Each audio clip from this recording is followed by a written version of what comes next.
Nedaudz iepazīstināšu ar sevi. Mani sauc Līga Buša-Lehtonena.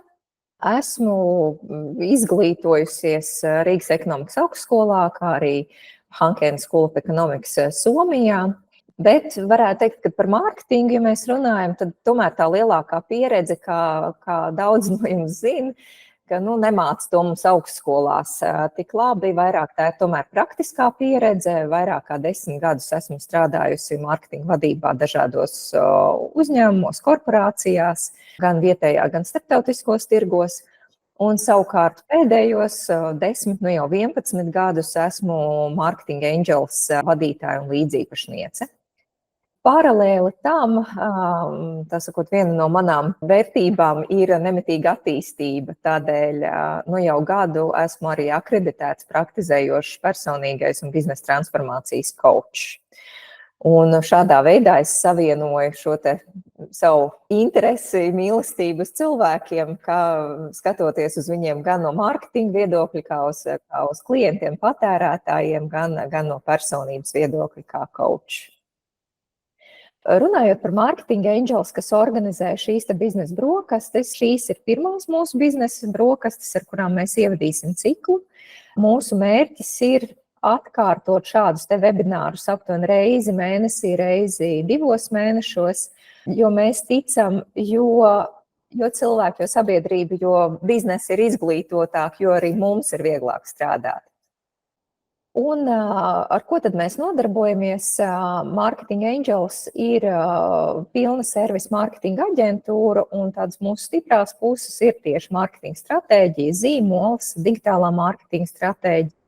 Protams, tā ir digitālā reklāma, satura veidošana, mājaslapa izstrāde un dizains. Un par ko tad mēs šodien runāsim?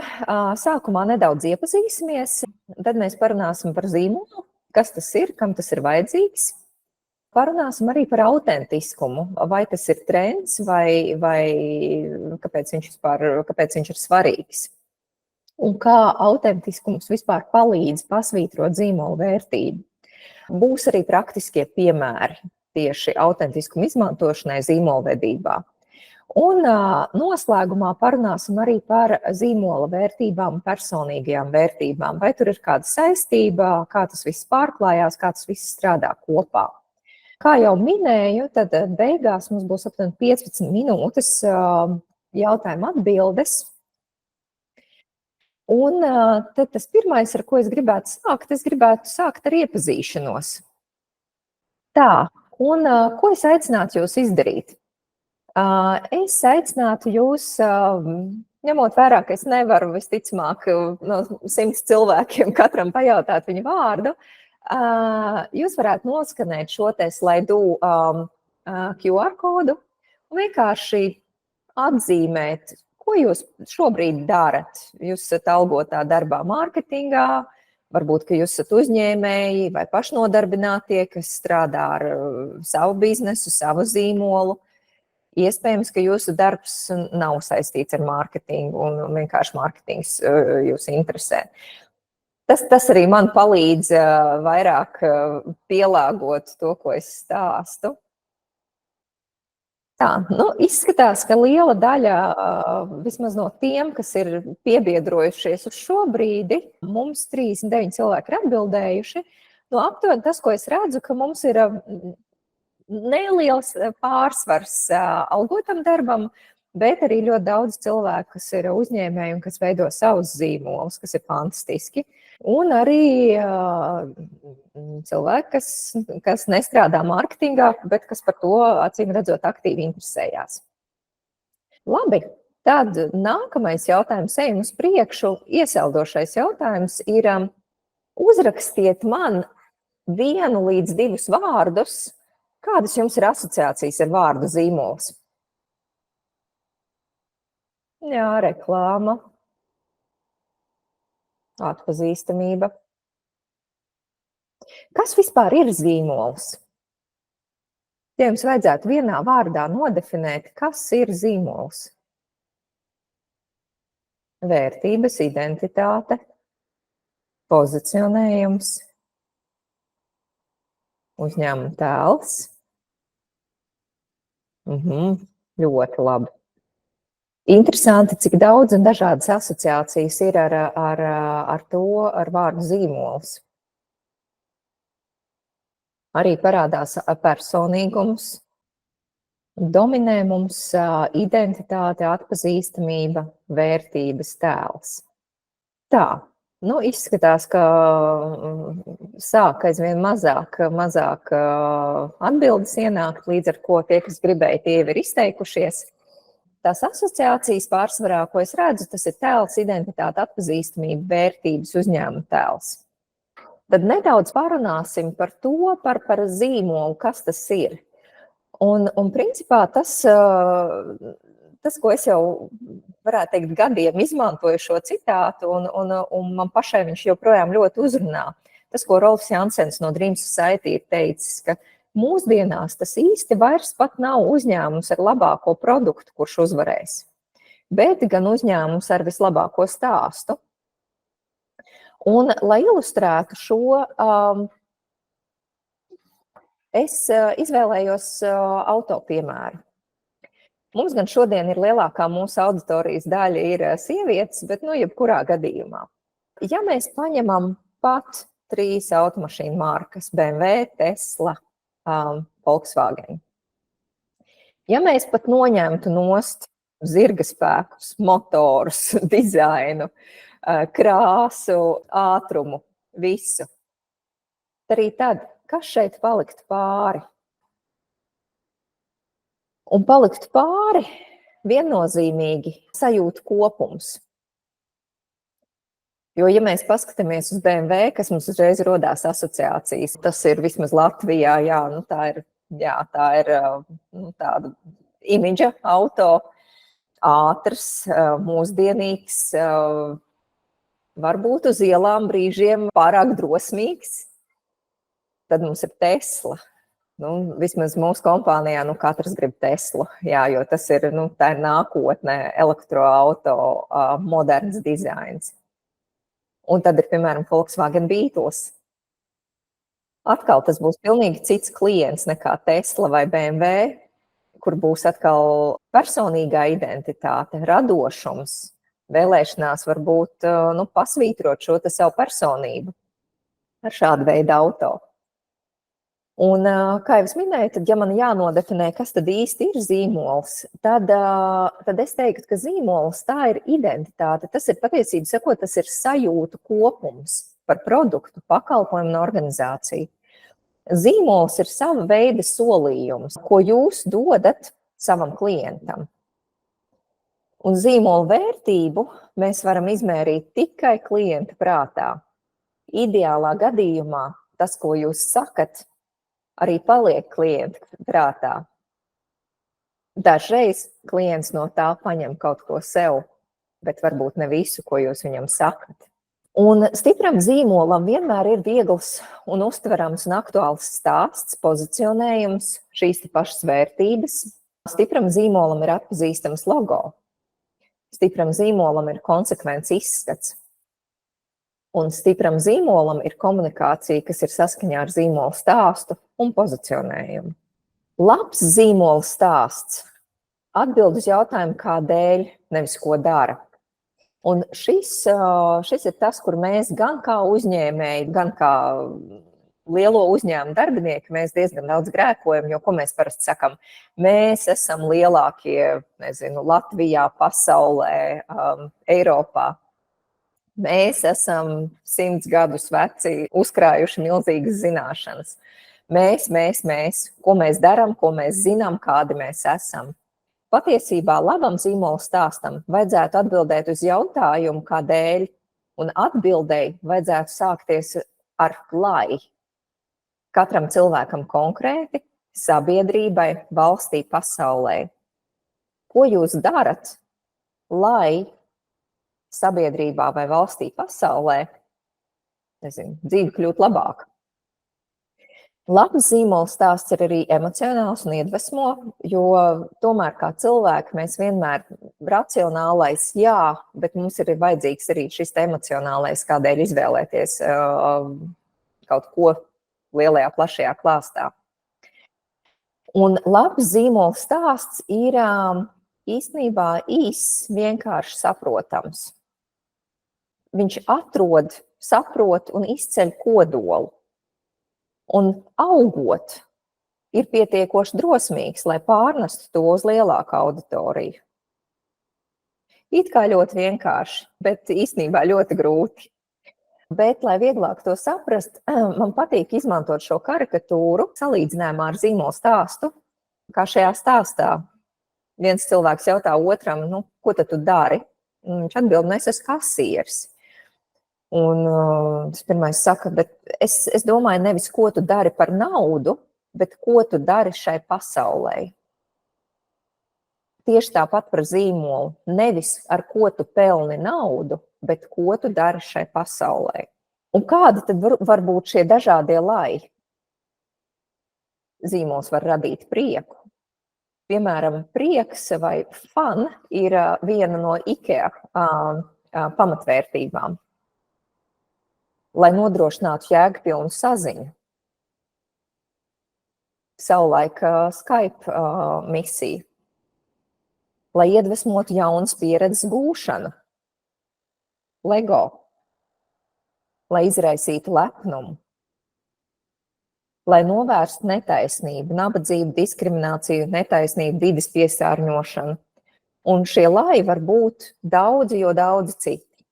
Un atkal es vēlētos pajautāt jums, vai jums ir nodefinētas jūsu zīmola vērtības?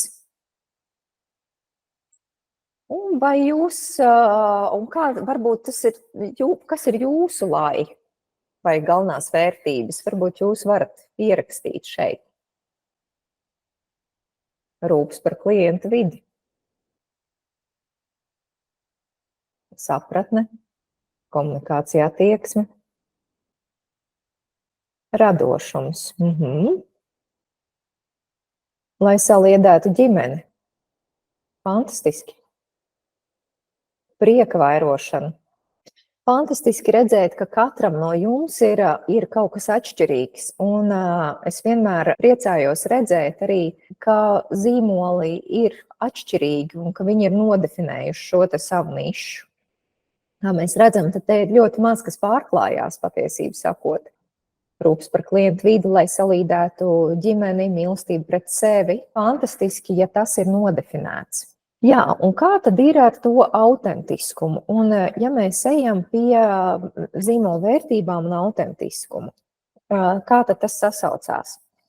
Un kas vispār ir autentiskums? Autentiskums zīmolvedībā ir prakse saskaņot zīmola vērtības, vēstījumu, darbības ar tā patieso identitāti un mērķi. Un autentiskums nozīmē būt patiesam, būt tādam, kāds zīmols vai cilvēks patiesībā ir. Tas nozīmē būt arī caurspīdīgam, neslēpt. Varbūt arī kaut kādas neizdarības vai kļūmes. Tas nozīmē būt konsekventam. Ka es šodien, piemēram, saku, ka es rūpējos par ģimenēm, un es to daru arī rīt. Un parīt, un aizparīt. Un būt autentiskam, tas nozīmē veidot realitātē balstītu zīmola imidžu, nevis idealizētu vai vēlmēs balstītu mārketingu. Par to autentiskumu man ļoti patīk šis imidžs, jo patiesību sakot arī gan privātajā dzīvē, gan mārketingā mēs dažreiz tik ļoti cenšamies izpatikt, ka mēs īstenībā aizmirstam, kas mēs paši esam. Jo tas, ko arī citi cilvēki meklē, ko patērētājs meklē, jā, varbūt dažreiz ir forši arī kaut kas interesants, radošs un tā tālāk, bet patiesību sakot, mēs kā cilvēki un arī kā patērētāji, mēs meklējam šo te autentiskumu, šo te patiesumu, gan citos cilvēkos, gan arī zīmolos. Un kāda tad ir autentiska zīmola atribūti? Tā ir konsekvence, un konsekvence, es jums arī parādīšu dažus piemērus, tas nozīmē, ka laika gaitā ejot, mēs paturam šo te kodolu. Brīnišķīgs piemērs ir, piemēram, tāpat Coca-Cola. Vairāk nekā 100 gadi, ja jūs paskatīsieties, logo gandrīz nav mainījies, kāds viņš bija 140 gadus atpakaļ, tāds viņš plus mīnus ir arī mūsdienās. Ko mēs nereti darām mūsdienās, tīpaši strādājot mārketingā, pastrādāja apnika man šitā ideja, vajadzētu tā kā kaut ko jaunu. Bet to, ko mēs neaizdomājamies, ir, ka varbūt klients tikai tagad sāk jūs iepazīt, tikai tagad sāk ar jums saprast. Tādēļ šī konsekvence ziņās ir ļoti svarīga. Jau minētais caurspīdīgums un es arī pievienotu trauslumu, ievainojamība. Autentisks zīmols nebaidās pateikt, zinu, ko es kļūdījos, zinu, ko man nesanāca. Jā, mēs nolaidām vāršu šeit. Vai ne? Tā kā autentisks zīmols nebaidās no šī caurspīdīguma. Autentisks zīmols stāsta stāstus, orientējas uz klientu, uz mērķi, uz lielāku misiju. Un autentisks zīmols arī pielāgojas, ja laiki mainās. Viens no tādiem piemēriem, ko es gribēju parādīt, jo gatavojoties šim webināram, es meklēju piemērus autentiskiem zīmoliem, jo mums ir ļoti daudz spēcīgu zīmolu. Bet šis autentiskums, kas ir gājis cauri laikam, kas ir saglabājies. Un viens šāds piemērs globālajā līmenī viennozīmīgi priekš manis ir DAV. Patiesībā sakot, šogad DAV Real Beauty kampaņai paliek tieši 20 gadi. Un kā tad tas viss radās? Radās tas 20 gadus atpakaļ no pētījuma, kurš tika veikts, kurā parādījās, ka tikai 2% sieviešu visā pasaulē uzskata sevi par skaistām. Ar to aizsākās DAV Real Beauty kampaņa, kurā viņi bija pirmie, kas sāka izmantot nevis modelis, bet patiesībā sakot īstas sievietes, kāda, kura slaidāka, kura netika slaida. Un sāk izmantot šīs sievietes savās reklāmas kampaņās. Pēc tam tas, ko viņi arī tajā laikā palaida, bija šis ikoniskais video, kurā tika parādīts, kādā veidā tad tiek veidoti reklāmas maketi, kur parastas sievietes ar Photoshop palīdzību tiek uztaisīta supermodeli. Viņi gāja vēl tālāk. Viņi izvēlējās konkrētas sievietes un lika viņas uz billboardiem ar jautājumiem, vai šī sieviete ir sirma, vai viņa ir skaista, vai šī sieviete ir grumbaina, vai viņa ir brīnišķīga, vai šī sieviete ir esna, vai viņa ir fantastiska. Un šādā veidā uzdodot jautājumus sabiedrībai, uz ko sabiedrība tajā momentā pat nebija gatava atbildēt. Un, ja mēs skatāmies uz tādām jaunākajām kampaņām, tad jau, kas ir pēdējos gados tapušas, piemēram, DAV izglīto sabiedrību par šī mākslīgā skaistuma un aizspriedumu nodarītajām problēmām. Kā piemēram, šī ir instalācija, kas ir veidota no špricēm, lai pasvītrotu problēmu, kas ir jauniešu vidū, kā 15-gadīga meitene uzskata, ka viņai vajag botulīna injekciju, jo viņa skolā varbūt apsaukā par neglītu. Vai to, kādas problēmas nodara ēšanas problēmas, atkal biežāk tās tomēr ir jaunas meitenes, kā viņas nēd, lai izskatītos līdzīgākas modelēm, un tajā pašā laikā iedzīvojās, piemēram, anoreksijā. Vai ne tikai pušsaudži, ne tikai jauni cilvēki, bet viena no tādām arī pēdējā laika kampaņām ir Keep the Grey protestā pret aizspriedumiem un diskrimināciju pret sievietēm darba vidē, un īpaši eidžismu kultūru, kas ir otrs grāvis, kurā mēs dotajā momentā iebraucam. Un ko mēs redzam? Ka šie ir 20 gadi.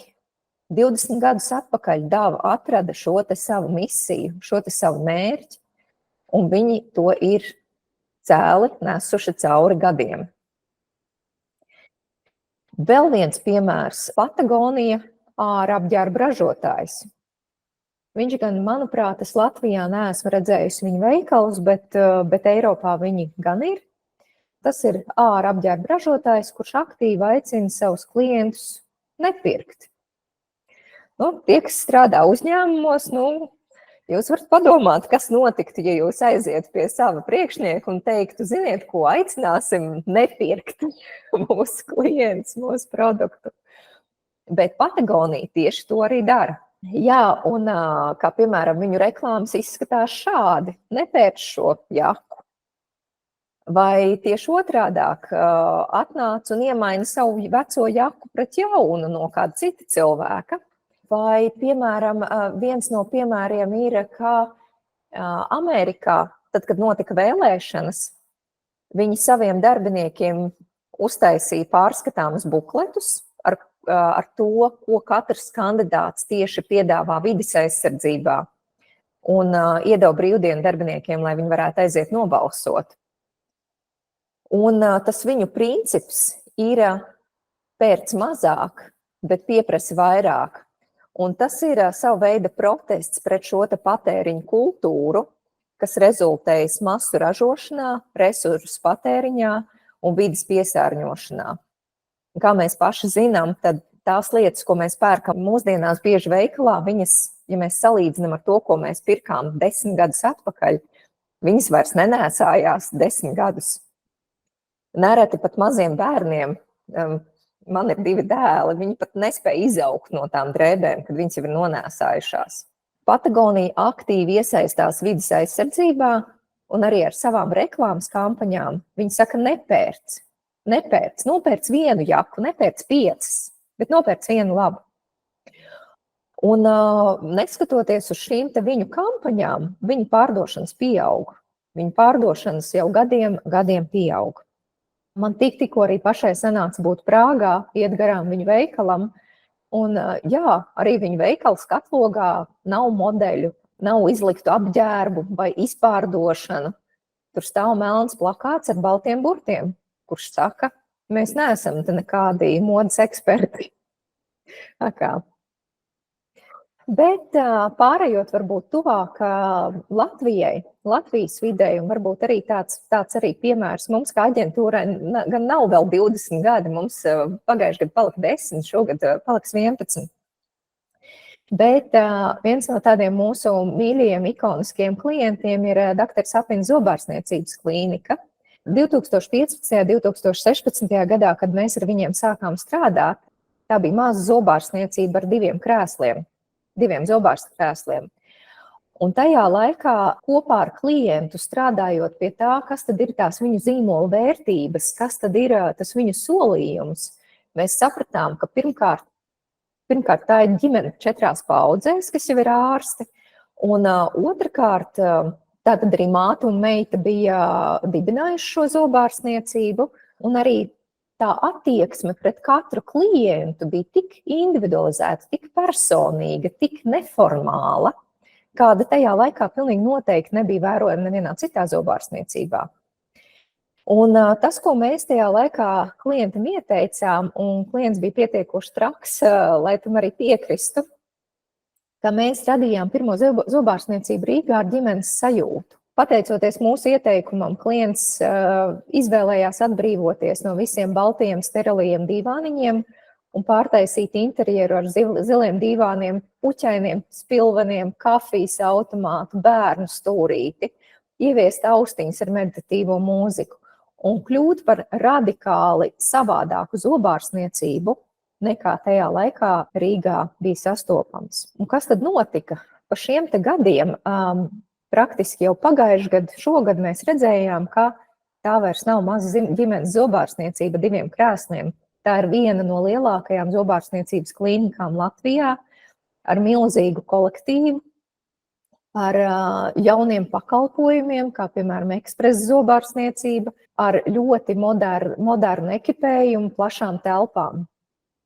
Un pagājušajā gadā atkal mums bija atkārtot zīmola sesija ar klientu, un šobrīd jau viņa kļuva no ģimenes sajūtas uz klientu mīlētāko zobārstniecību. Tā kā joprojām saglabājot savas vērtības, bet padarot viņas pieejamas plašākai auditorijai. Otrs piemērs, ar ko es gribēju padalīties, ir Feina elektroinstrumenti. Arī ar šo klientu mēs strādājam, manuprāt, vismaz 5 vai 6 gadus.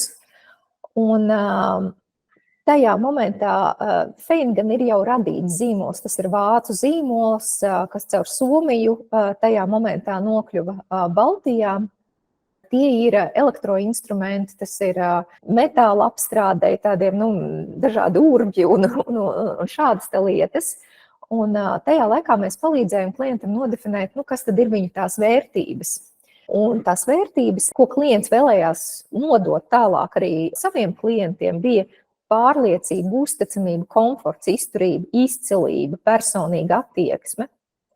Un praktiski mēs sākām būvēt šo mārketingu no nulles. Pamatā tie bija digitālie mēdīji, tie bija gan reklāma, gan sociālā tīkla saturs. Un šeit var redzēt, viens no mūsu pirmajiem postiem 2021. gadā bija pasaulē pirmais bezvadu urbis posts, kurš saņēma 1100 reakcijas bez jebkādas reklāmas, bez neviena centa. Jo tas, ko mēs sapratām, ka tīpaši mūsu auditorijai tie bija vairāk vīrieši, plus, ka viņiem ļoti svarīgi bija šī te neformālā attieksme, tāds elegants humors un arī personīga attieksme. Šo te personīgo attieksmi mēs arī pasvītrojām, ieviešot komunikācijā sarunas vai pašu uzņēmumu vadītāju Latvijā Renāru, kurš kļuva par uzņēmumu seju. Un es jums parādīšu dažus arī klipiņus, kas, piemēram, kādā veidā viņš runā ar saviem klientiem tajā pašā TikTokā dotajā momentā. Es esmu Renārs no Fein. Protams, ka man birojē motis. Es esmu Renārs no Fein, un protams, ka es uzskatu, ka jūs visi esat profī. Es esmu Renārs no Fein, un protams, ka es mīlu savu darbu. Es esmu Renārs no Fein, un protams, ka visu savu algas iztērē Fein instrumentos. Es esmu Renārs no Fein. Un, protams, man mīļākā krāsa ir oranža. Te ir nākamais tikšanās ar klientu. Es nezināju, tu man liekas, Ausmas no Arbēna metāls Jāgavas pārstāvs, viņiem vairāk instrumenti nekā manā busēdā atrodam.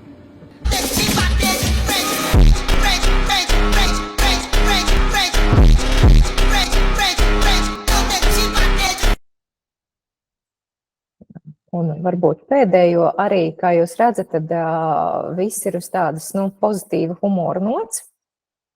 Pēdējais tāds arī par to, kā notiek Fein piegādes.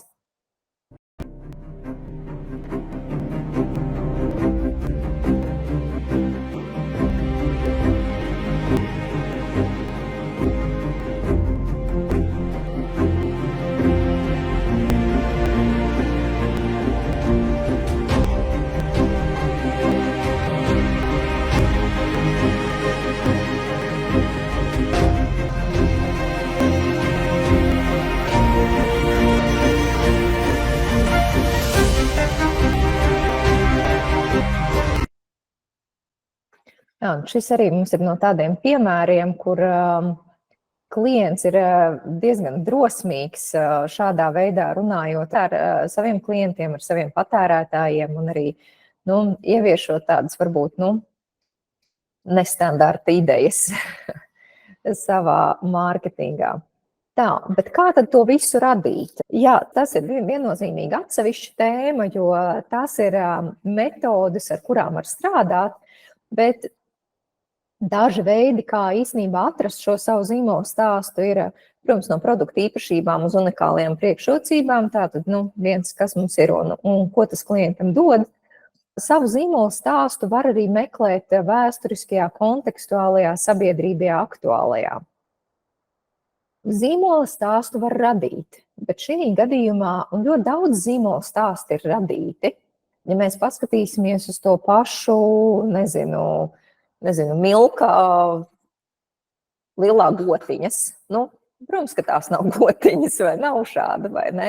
Vai McDonald's burgeri, vai ne? Tā kā var radīt to ļoti veiksmīgi, bet tas vairs nebūs varbūt tas, par ko mēs šodien runājam, par šo te autentiskumu. Un viennozīmīgi ir daudz un dažādas prāta vētras, ko mēs vienmēr iesakam izmantojot dažādus mārketinga pozicionējuma instrumentus, kā piemēram pozicionēšanas piramīda, kā piemēram pirmā diena, respektīvi ir daudz un dažādas šīs metodas. Un kā tad veidot autentisku zīmolu?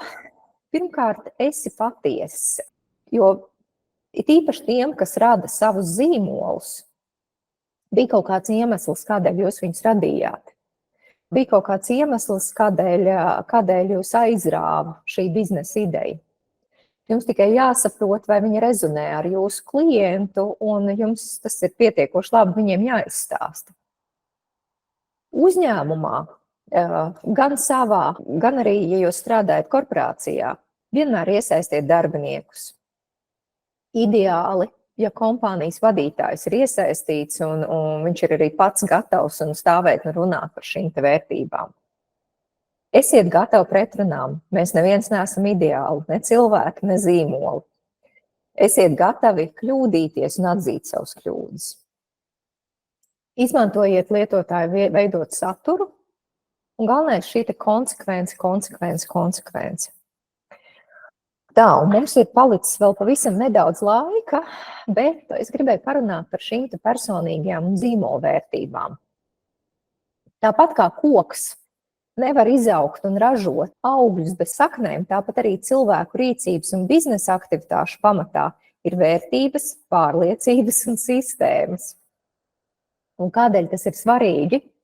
Ja mēs paskatāmies datus, ļoti daudziem no jums, es nesaku visiem, bet ļoti daudziem no jums mileniāļi, kas ir 28 līdz 43 gadi, ir viena no tādām svarīgākajām auditorijām. Un ko tad pētījums saka? 83% šajā mērķa auditorijā vēlas, lai kompānijās, kurās viņi strādā, būtu tādas pašas vērtības kā viņiem. 76% vēlas, lai vadītāji iesaistītos sociālajās jomās, kuras viņiem rūp. 62% dod priekšroku produktiem, kas savos vēstījumos pauž skaidru politiku un sociālu nostāju. Un ja mēs ejam tālāk, mēs skatāmies uz tā saucamo Z paudzi vai Gen Z, tad viņi sagaida visu to pašu, tikai vēl papildus, ka zīmola autentiskums tiks pilnībā pārnests uz digitālo vidi. Viņiem visu vajag digitāli. Kā tad tas viss pārklājās? Jo mums ir kaut kādas personīgās vērtības, un mums ir arī uzņēmuma vērtības. Un ir pilnīgi vienalga, vai jūs esat paši uzņēmēji, vai jūs strādājat uzņēmumos. Un pirmais, ko būtu svarīgi sev pajautāt, vai tu pats zini, kas ir tavas vērtības? Šis ir jautājums, ko es, piemēram, atkal savā kā coach, es diezgan bieži uzdodu savās sesijās, un es varu pateikt, ka liela daļa cilvēku, viņiem tā ļoti pamatīgi par to jāizdomājas, un liela daļa par to pat nav domājuši. Bet tajā pašā laikā ir svarīgi apzināties, ka personīgās vērtības ietekmē dažādus personīgās dzīves aspektus un izvēles. Tāpat karjeru, tāpat attiecības, tāpat tās produktus. Ja cilvēks apzinās savas personīgās vērtības un dzīvo saskaņā ar tām, viņš bieži izjūt lielāku piepildījumu un mērķtiecību un autentiskumu savā dzīvē. Un no otras puses, vai tev ir definētas tava pārstāvētā zīmola vērtības? Un atkal ir pilnīgi vienalga, vai tu esi pašnodarbināts, vai tev ir savs uzņēmums, vai tu strādā uzņēmumā. Vai šajā uzņēmumā, kurā tu strādā, ir definētas uzņēmuma zīmola vērtības? Un zīmola vērtības savukārt palīdz tev definēt gan šo te pievienoto vērtību, ko produkts rada patērētājiem, klientam. Ja tu esi uzņēmējs, tad kādu zīmolu tu radi? Vai tu radi to balstoties uz savām vērtībām, vai tu tikai centies pielāgoties patērētājiem, respektīvi, cik daudz tev ir kopīgs ar tavu zīmolu? Ideālā gadījumā, jo vairāk ir šī te kopīgā laukuma, jo gan cilvēkam kā individam, gan uzņēmumam tas ir veiksmīgāk, šī sadarbība būs. Jā, un, protams, ja tu esi nodarbināts, tad ir jautājums, vai tavas un šī zīmola, ko tu pārstāv, vai uzņēmumu, ko tu pārstāv, vērtības sakrīt. Nu jā, un īsi Kādēļ tas ir svarīgi? Jo uzņēmēji savos zīmolos iestrādā savus uzskatus un principus, radot autentiskumu un aizrautības sajūtu, kas tālāk jau rezonē.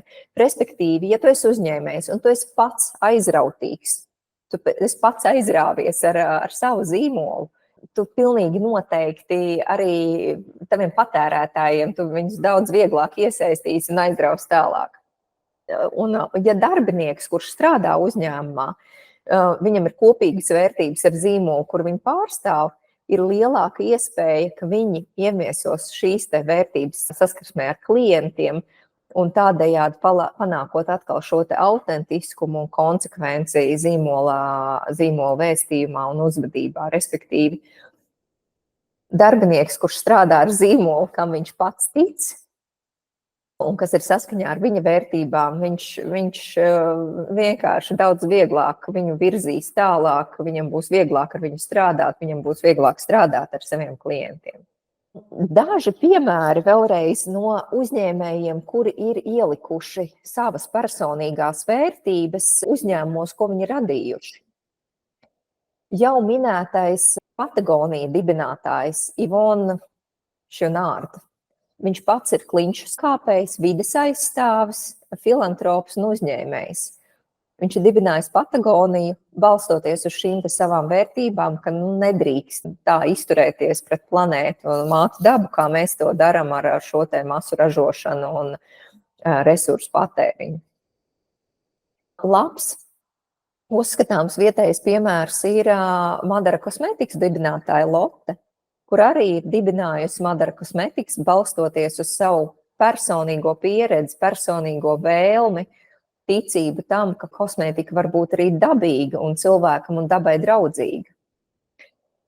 Un no mūsu klientiem pilnīgi noteikti es arī pieminētu doktoru Māru Valdmanu, kas ir, viņa pati ir zobārste un viņa arī ir doktora Sapina zobārstniecība dibinātāja, kura viņa pati šo te savu vieglumu, prieku, un iespējams kāds viņai seko arī Instagramā un redz viņas šo te komunikāciju ar saviem sekotājiem, viņš šo te savu vieglumu, prieku, humoru, ģimenisko sajūtu, viņi jau gadiem ievieš savā uzņēmumā.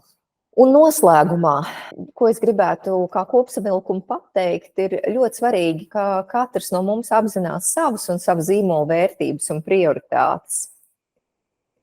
Un ja mēs to apzināmies, tad pēc tam katram lēmumam vai katrai aktivitātei, ko mēs radām priekš zīmola, mēs varam pajautāt, vai tas ir saskaņā ar manām vērtībām, vai tas ir saskaņā ar zīmola vērtībām. Un tad paliek diezgan viegli izlēmt, vai mēs darām šo, vai mēs darām tā kaut ko citu. Es pilnīgi noteikti iesaku būt autentiskiem, un tā ir daudz vieglāk gan strādāt, gan dzīvot, tad arī tavs zīmols būs autentisks un veidos dziļāku saikni ar patērētāju. Un tas arī no manas puses ir viss. Un mums ir laiks jautājumiem. Ja jums ir jautājumi, es jums ieteiktu ierakstīt viņus čatiņā. Kamēr jūs vēl par viņiem domājat, tikmēr es varētu atbildēt uz tiem, kas bija iesūtīti jau pirms mūsu sarunas. Un viens no jautājumiem bija tāds, vai nav tā, ka Latvijā pircējs grib visu ar atlaidēm? Tā īsa atbilde būtu pilnīgi noteikti, mēs visu gribam ar atlaidēm. Tā sarežģītākā garā atbilde būtu, ka tur ir vairāki faktori jāņem vērā zīmolam. Pirmkārt, kurā viņš ir segmentā, kas ir viņa klients, piemēram, Lidlam būs pilnīgi cits klients nekā tas būs Stockmanam, piemēram. Un arī tas, kādu vērtību zīmols rada patērētājam. Jo šī vērtība būs lielāka, jo klients arī būs gatavs maksāt vairāk. Un otrādāk, ja mēs pārdodam identiskas lietas, kādas jau ir pieejamas tirgū, es nezinu, balts tēkrekls un balts tēkrekls, pilnīgi noteikti tur kur nav viņam, es nezinu, vai balts tēkrekls un mākslinieka zīmējums, vai ne, cena atšķirsies pilnīgi noteikti. Tā kā, kur par šo pievienoto vērtību pilnīgi noteikti patērētāji būs gatavi maksāt vairāk. Tad, jā, kā un kur vislabāk sasniegt potenciālos klientus ārpus Latvijas, Eiropas? Nu, šeit atkal ļoti atkarīgs ir par gan kas tas ir par produktu vai pakalpojumu, līdz ar ko nav tādas vienotas atbildes. Viennozīmīgi, ja mēs skatāmies tādu aptveri, tad mūsdienu digitālā pasaule, digitālais mārketings piedāvā, manuprāt, visvieglāko robežu šķērsošanu visiem zīmoliem. Protams, jautājums ir par pašu zīmolu, vai viņš kādā veidā šis pakalpojums vai produkts nokļūst pie gala patērētāja, bet, nu jā, tad digitālais mārketings būtu viens no tiem. Kādi ir efektīvākie mārketinga paņēmieni, kā piesaistīt jaunus klientus? Tieši tāpat. Katram zīmolam tie būs nedaudz atšķirīgi. Un kā jaunizveidotam uzņēmumam būt pamanāmam? Un šeit es gribētu apstāties un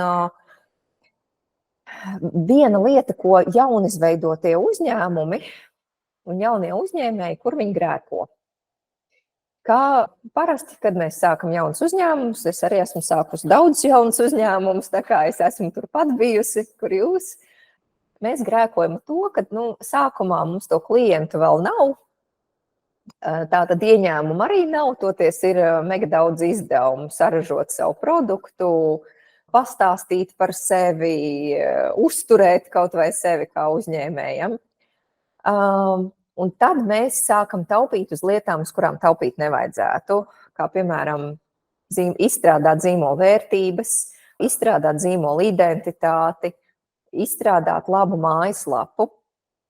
Jā, tas kaut ko, ja ir zināšanas, to cilvēks var izdarīt pats.